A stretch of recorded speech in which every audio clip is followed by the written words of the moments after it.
Hello, ni aje wadau? KCSE imetoka. Sasa najua kuna jamaa itabidi awachwe tu. Because wanasema birds of the same feathers flock together. Imagine dem yako ameitwa University of Nairobi. Anaenda kusomea doctorate. Anaenda kuwa daktari. Wewe umeitwa huko Sigalagala Polytechnic. Unaenda kufanya artificial insemination and animal husbandry. Mutapatana wapi tena? Dem inabidi akuambia tu birds of the same feathers flock together. Juu vitu itakuwa inamwamusha yeye huku. Akikuwa UN vitu yenye inaweza mwamusha, UN ni 20 minutes kutoka JKIA. Sasa vitu zinamwamusha tu ni nini?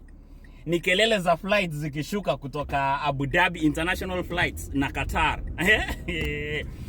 Wewe kitu inakuamusha huko Sigalagala Polytechnic ni Waluya wenye wanaimba wakitoa kumbe. Unasikia wanaimba tu kulindanga malako kayowana mwenye alenya kuisa malako kayowana kulindanga yoana lenya kuisa kulindanga malako kayowana mwenye alenya kuisa kulonda malako kandikwa yoana lenya kuisa ulonda malako kandikwa kulondanga sinyinga siabua.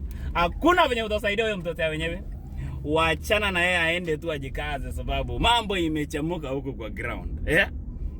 Kubali matokeo, heal, move on. Tafuta dem yako mwenye anaingia Sigalagala Polytechnic, mwenye anafanya animal husbandry. Unajua ule mwingine ni daktari wa watu. Yaani yeye hawezi kula wagonjwa wake, lakini wewe unatibu vitu unaweza kula. Uigazit nemigoronin parakia.